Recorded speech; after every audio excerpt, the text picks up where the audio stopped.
제3장 사람들의 상상력이 만들어낸 진짜 시내산 위치.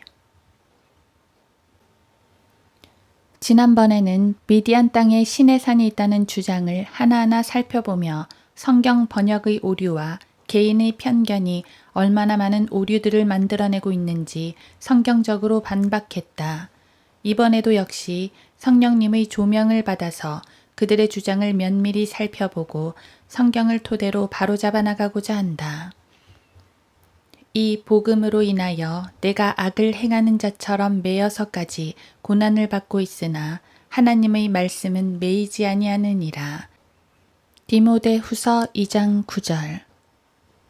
새로운 시내산의 위치를 주장하는 사람들의 또 다른 주장은 시나이 반도에 있는 시내산이 진짜 시내산이 아닌 8가지 이유를 다음과 같이 주장한다. 1. 시나이 반도는 당시의 이집트의 땅이었기에 아직 이집트를 빠져나오지 않은 것이다. 이 주장과 달리 결론을 말하자면 시나이 반도는 이집트 땅인 것이 분명하지만 고대사를 통해 볼 때 출애굽할 당시 시나이 반도는 이집트의 영향력이 특별히 미치지 않는 곳이었다.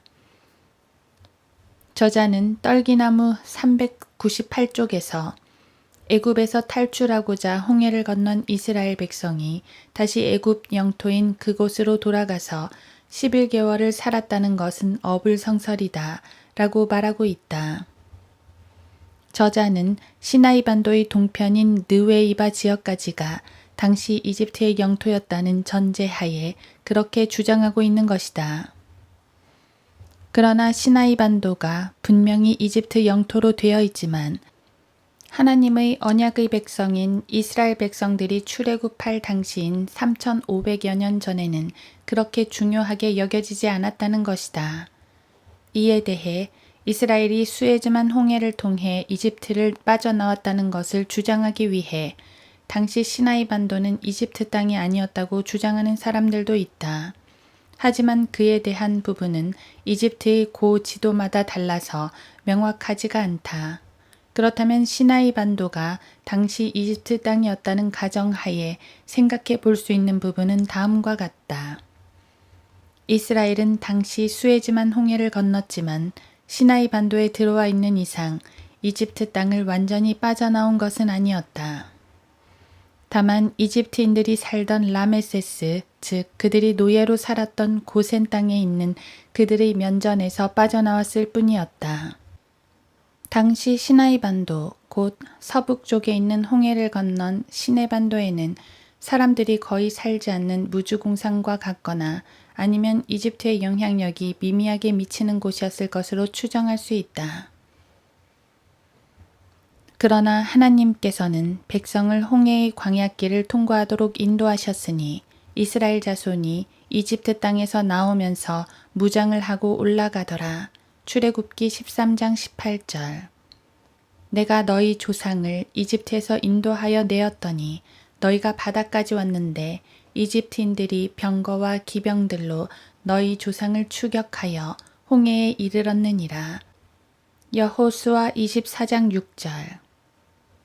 팔레스타인의 한 저명한 고고학자에 의하면 출애굽 당시 시나이 반도에는 구리 광산과 터키석 광산이 있었는데 광산에서 광물 생산이 연중 진행되지 않고 그곳에서의 광물 채광 작업은 주로 1월부터 4월 사이에 주기적으로 진행되었던 것이라고 한다. 그래서 당시 이집트는 광산 지역에 수비대를 상주시킨 것이 아니라 필요에 따라서 채광 작업 시즌에만 소수의 부대를 파견했을 것이다. 다만 메렘프타 왕 시대에 단지 한 번 주둔군을 파견한 기록이 전부라고 한다. 그러므로 당시 시나이 반도는 이집트의 무력이나 통제력이 미치지 않았던 시기였던 것으로 보는 것이 더 타당하다. 2. 이스라엘은 이집트 시나이 반도를 점령한 적이 있지만 그곳에서 조상들의 흔적을 찾아내지 못했다. 이스라엘은 이집트에서 조상들의 흔적을 찾아내지 못했다는 주장에 대해서도 반박할 여지는 많이 있다. 이스라엘 민족이 대이동을 하면서 시내산의 흔적을 남기지 않은 것이 이상하다는 것인데 앞에서도 밝힌 바 있지만 시내산이라는 한 곳에 머무른 기간은 얼마 되지 않는 기간이라는 점을 이해하지 않으면 안 된다. 이스라엘 민족이 홍해를 건넌 후 시내산 부근에서 지낸 기간은 극히 짧다는 사실이다. 시내산에서 율법을 받기까지의 기간이 11개월 5일이라는 기간이기 때문에 특별한 흔적을 남길 만한 기간이 아니다. 민수기 33장에 따르면 카데스 바네아까지 가기까지 31번의 진을 친다. 11개월에서 12개월 미만인 기간에 무려 31번을 옮긴 것이다. 그 기간 동안 광야 생활의 흔적이 발견되지 않았다고 해서 성경의 기록들을 무시할 수는 없는 노릇이 아닌가. 몇몇 고고학자들의 견해는 시나이 반도에 있는 시내산 근처에서 아무런 유적이 발견되지 않은 것은 당시 이스라엘이 출애굽할 때 그때 이스라엘 백성들은 토기와 같은 깨어지는 것들은 가지고 나오지 않았을 것이고 이집트 백성들이 준 청동기 그릇이나 귀금속들은 귀중한 것이니까 소중하게 다루어서 흘리고 다니지 않았을 것이라는 것이다. 더구나 그들의 의복은 성경에서 말씀하시는 대로 그 기간 동안에는 헤어지지도 않고 닳지도 않았다는 것이다. 이 40년 동안에 내 옷이 낡아지지 아니하였고 내 발이 부어오르지 아니하였느니라. 신명기 8장 4절. 또한 그들이 남길 만한 흔적이 될 수 있는 대부분의 것들은 썩기 쉬운 것들이므로 3500년이 지난 지금은 흔적도 남지 않았을 것이다. 그런데도 일설에 의하면 이스라엘이 시나이 반도를 점령했던 시기인 1974년과 1982년 사이에 성경에 등장하는 지명인 하세롯 지역에서 이스라엘의 고유 문양인 메노라, 즉 7개 금촛대가 그려져 있는 암각화를 찾았는가 하면 물론 이것은 후대의 것으로 보이는데 터키석 광산에서는 고대 히브리어들을 찾아냈다고 한다. 이처럼 소량은 발견될 수 있으나 무엇보다도 서두에서 밝힌 바대로 하나님께서는 모세의 무덤이나 아론의 무덤을 남겨두지 않으셨다는 것이다. 하나님께서는 인간들의 종교성을 아시기 때문이다. 대구 팔공산 갓 바위에 절하고 복을 빌려고 달라붙는 사람들이 많은 것과 같이 우상 숭배지로 변질될 것을 미리 하신 하나님의 사후 관리가 아닐까 생각해 본다. 이는 주께서 모든 사람을 아시기 때문이더라. 요한복음 2장 24절. 3. 시나이 반도의 시내산은 이스라엘 백성들이 시나이 반도를 지나기 3000여 년 전부터 시나라 불렸다.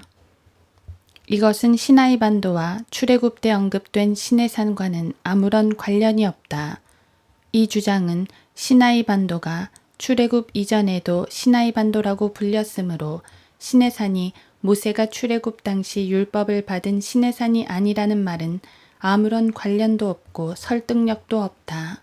오히려 시나이 반도라는 지명이 있음으로 해서 후일 모세가 율법을 받은 그 산을 시내산이라고 부를 수 있었지 않겠는가. 시나이 반도의 시내산은 이스라엘 백성들이 시나이 반도를 지나기 3000여 년 전부터 시나라 불렸다는 사실을 들어 시내산이 시나이 반도에 있어서는 안 된다는 주장은 합당한 주장이 아니다. 4. 시나이 반도의 시내산은 기원 후 527년 순례자들을 충족시키기 위하여 급조된 성지일 뿐이다. 물론 오늘날 기존 개신교회에서 성지순례라는 명목으로 여행을 떠나는 시나이 반도에 있는 자발 무사라는 곳은 콘스탄틴의 어머니인 헬라나라는 여인을 통해 그 이름이 붙여진 것으로 알려져 있는 것이 사실이다. 물론 잘못되었고 급조된 것 역시 사실이다. 그래서 지금도 많은 순례자들이 그곳을 방문하고 있음에도 불구하고 그것을 100% 모세가 율법을 받았던 시내산이라 확신할 수 있는 것은 아니다. 오히려 시내산은 시나이 반도 다른 어딘가에 자리하고 있을지 모른다. 그렇다고 해서 알-라우즈산에 시내산이 있고 시나이 반도에는 시내산이 없을 것이라고 주장하는 것은 말도 안 된다.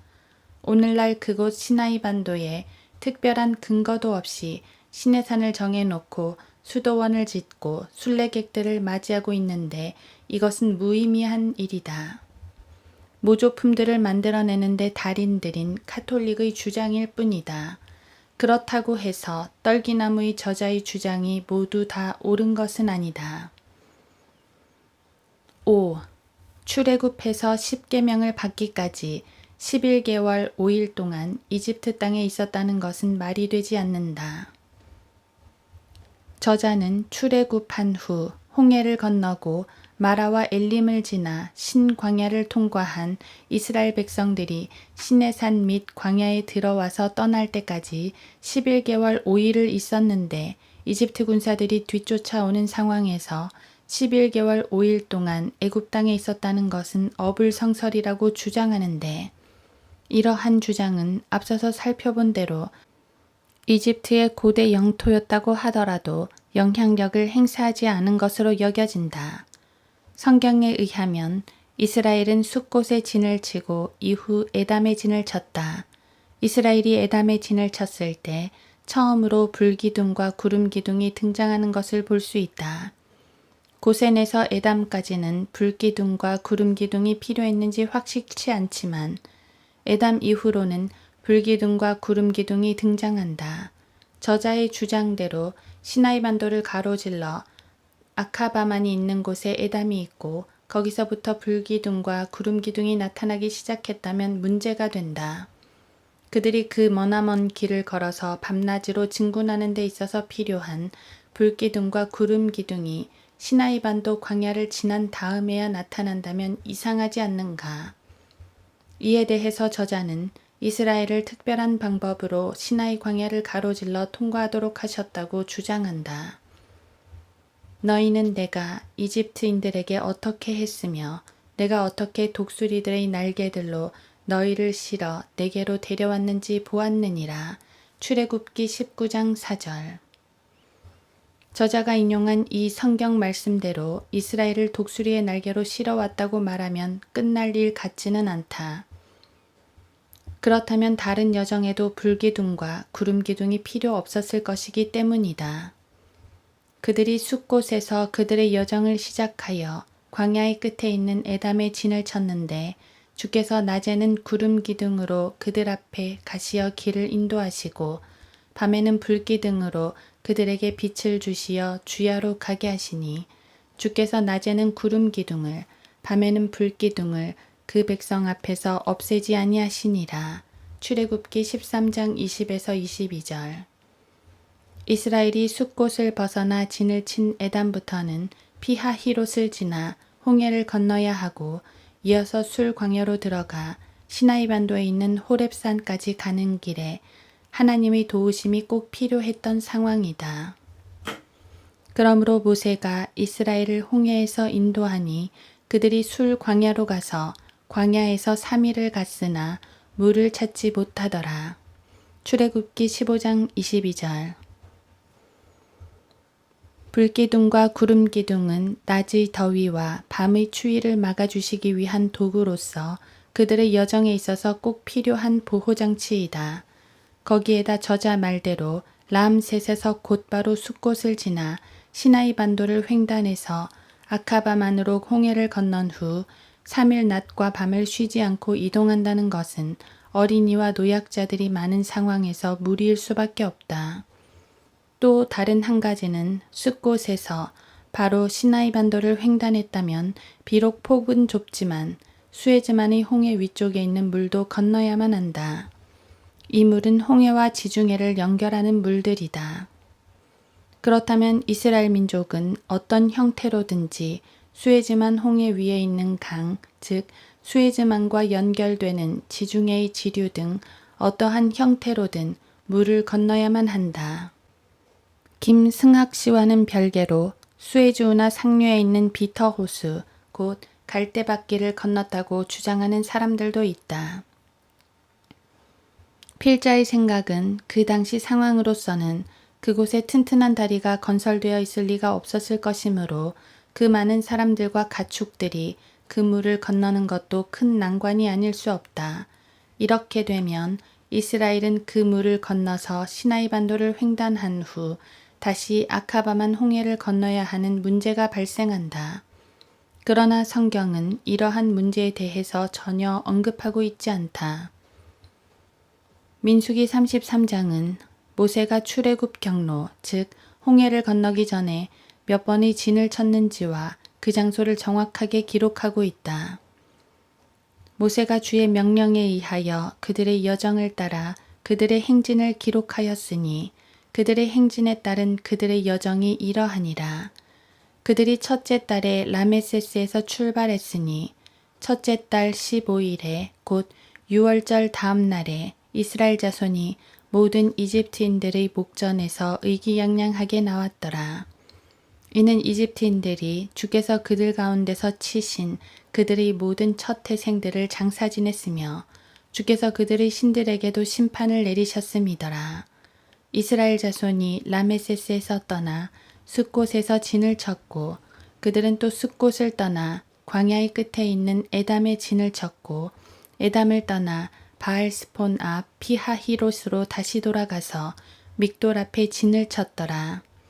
그들은 피하히롯 앞에서 떠나 바다 한가운데를 통과하여 광야로 들어가서 에담 광야로 3일 길을 가서 마라에 진을 쳤으며 민수기 33장 2에서 8절.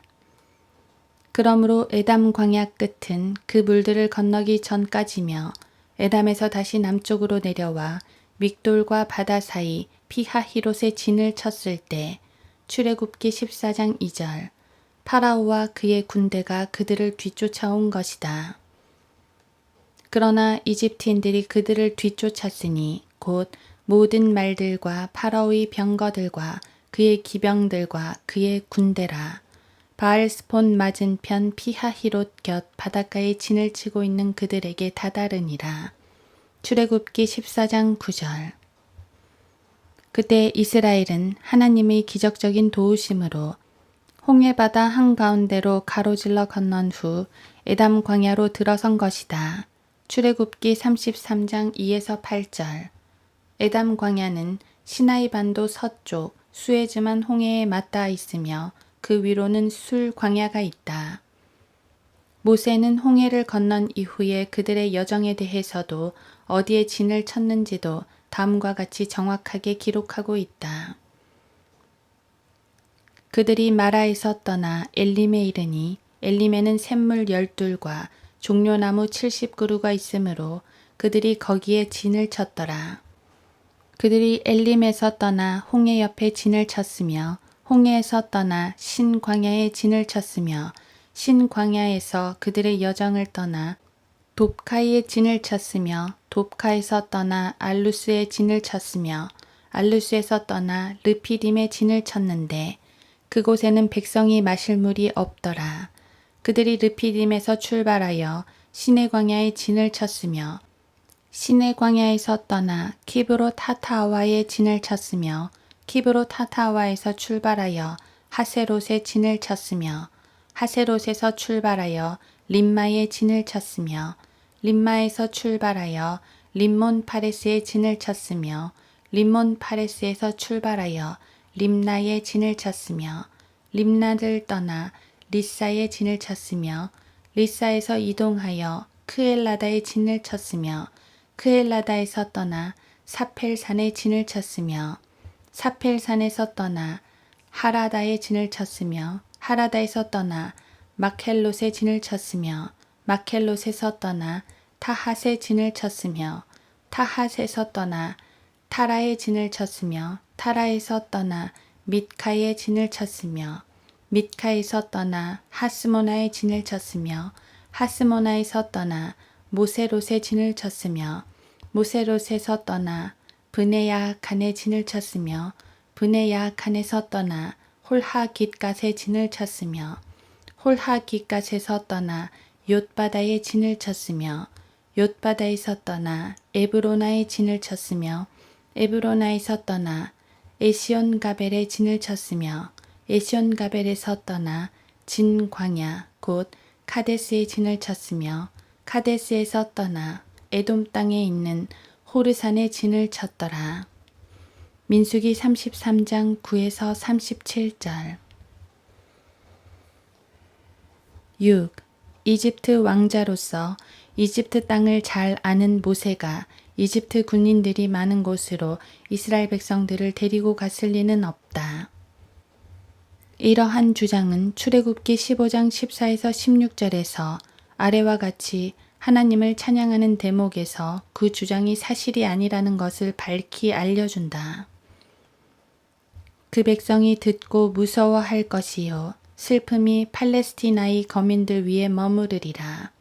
그때 에돔의 중신들이 놀라고 모압의 용사들이 떨림에 붙잡히며 카나안의 모든 거민들이 낙담하리이다.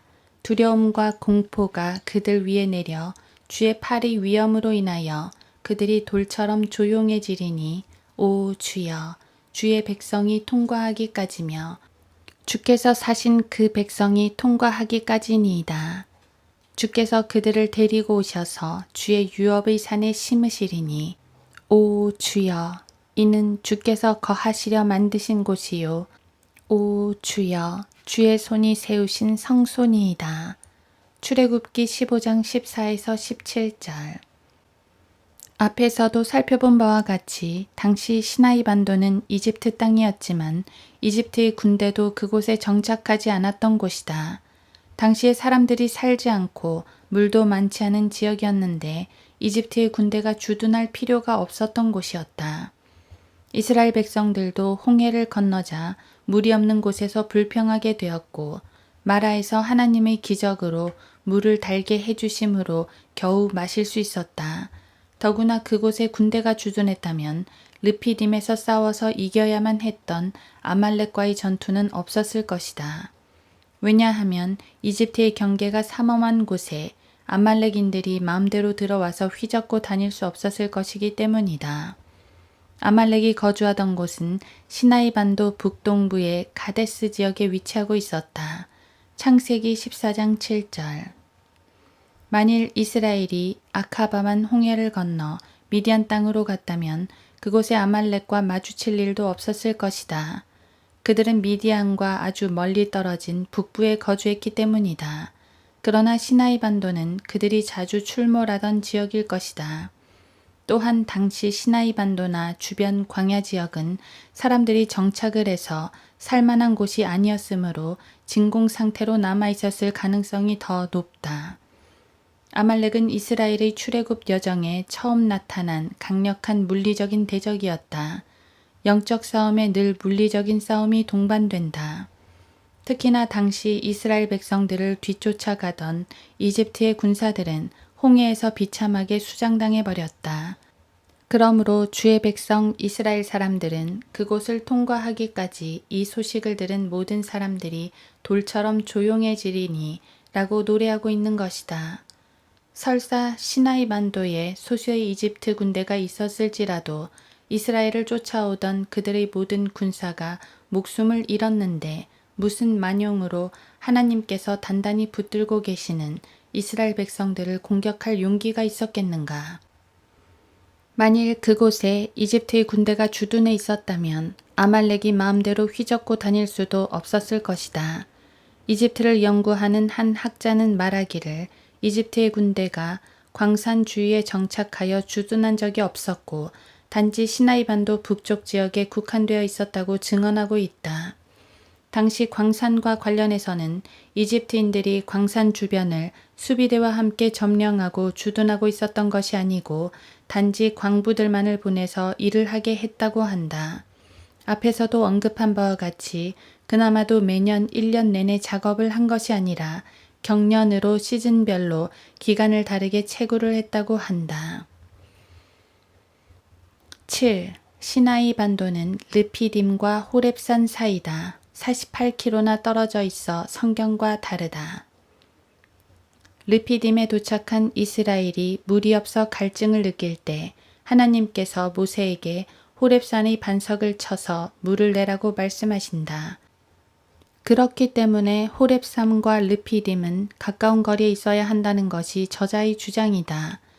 그런데 현재 시나이 반도의 르피딤과 시내산으로 지정된 자벨 무사산, 즉 현재의 호렙산은 그 거리가 48km나 서로 멀리 떨어져 있으므로 현재의 르피딤 지명 역시 잘못된 시내산의 위치에 맞춰 급조됐다고 주장하고 있다.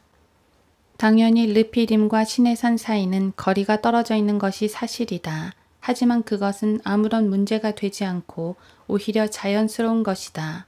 물론 저자는 르피딤도 시내산도 미디안 땅에 있다고 주장하고 싶겠지만 성경에 따르면 무리한 주장일 뿐이다. 성경에 따르면 이스라엘 백성은 미디안에 있는 수르 광야가 아닌 술 광야, 남쪽에 있는 에담 광야 아래 지역에 있는 시나이 반도에 있는 신 광야로부터 이동하여 르피딤에 진을 치게 된다. 그러나 거기에는 또다시 마실 물이 없어 백성들이 불평을 하기 시작한다.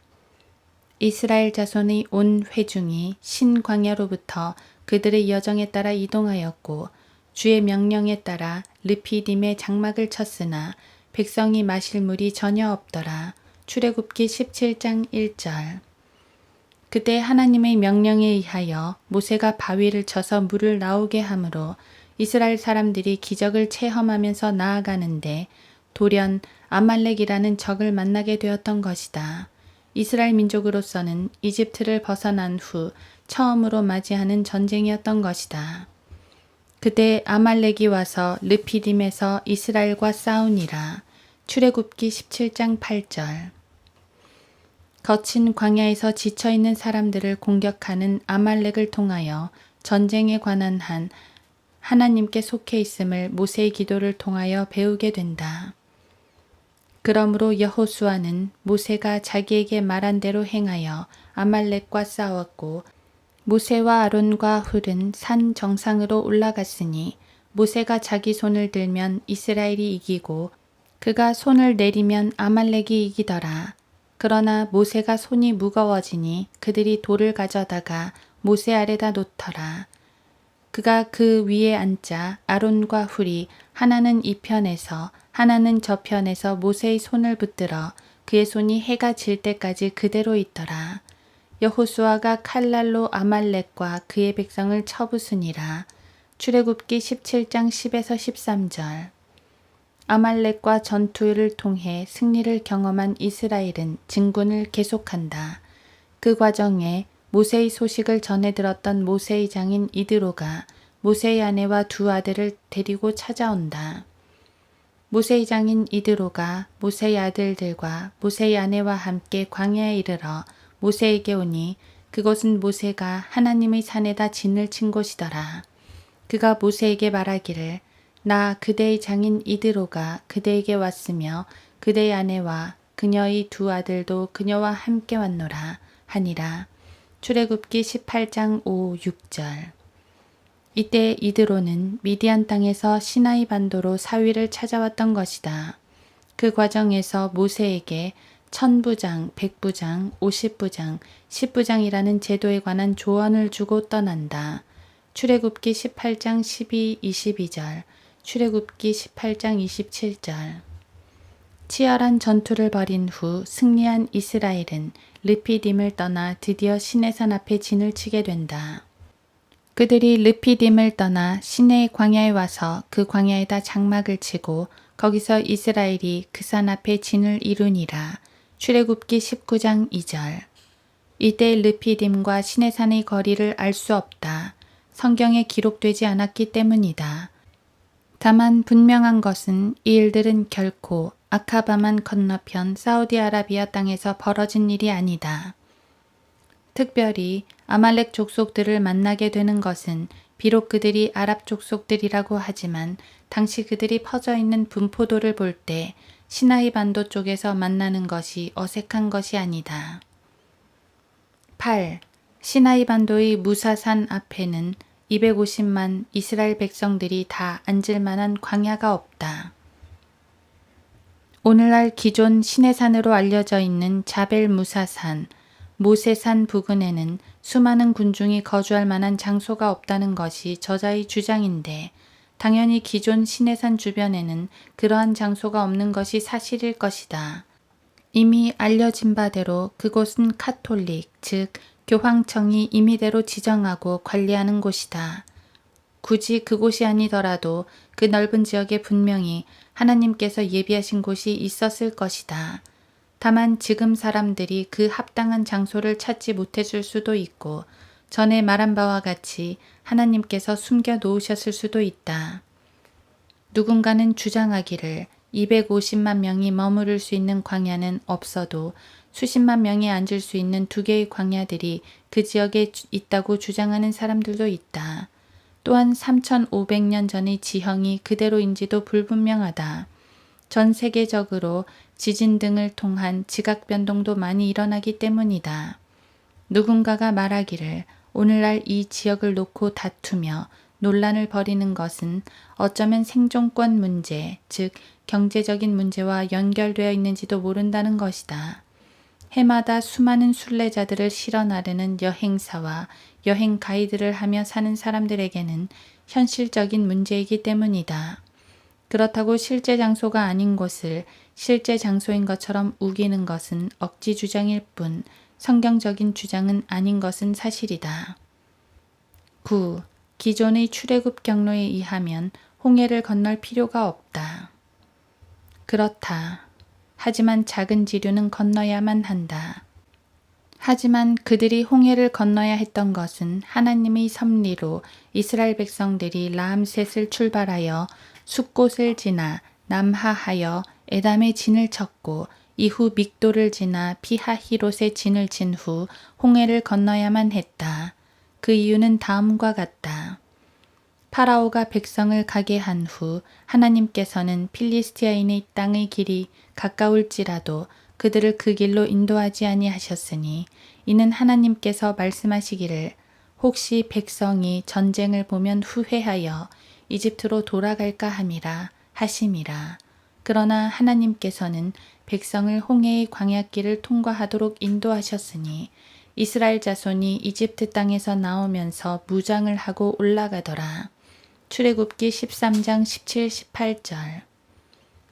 이처럼 하나님께서는 특별한 뜻을 가지고 이스라엘을 연단하시고 훈련하시기 위해서 계획대로 인도하신 것이다. 그렇다면 새로운 신의 산을 주장하는 저자가 주장하는 아카바만에 있는 홍해는 어떤가? 그곳 역시 건너지 않아도 되는 지역이다. 실제로 이스라엘 민족은 수에즈만 홍해를 건넌 후 그 아카바만 홍해를 건너지 않고 카데스 바네아로 바로 올라갔다. 라암셋에서 홍해 근처 피하히롯까지는 그렇게 먼 거리가 아니다. 이스라엘 무리가 3일 정도면 도착할 수 있는 거리였다. 그래서 하나님의 명령에 따라서 진을 친 것이다. 이스라엘 자손들에게 말하여 그들로 돌아서 바알스폰 맞은편 믹돌과 바다 사이 피하히롯 앞에 진을 치게 하라. 너희는 피하히롯 앞에서 바닷가에 진을 칠지니라. 출애굽기 14장 2절. 하지만 떨기나무 저자가 가리키는 라암셋에서 아카바만 홍해에 있는 누에이바 지역까지는 약 600km 이상의 장거리이다. 그렇게 되면 도중에 진을 3번만 쳤을 리가 없다. 민수기 33장 5에서 7절. 저자의 주장처럼 이집트의 병사들이 그처럼 빨리 시나이 반도 땅을 가로질러 곧 달려올 수 있었을지도 의문이다. 그래서 기존의 출애굽 경로에 의하면 홍해를 건널 필요가 없다는 주장은 억지 주장이다. 다음 장에서는 출애굽 과정에 있어서 대단히 중요한 지역인 카데스 바네아에 대해서 살펴보도록 하겠다.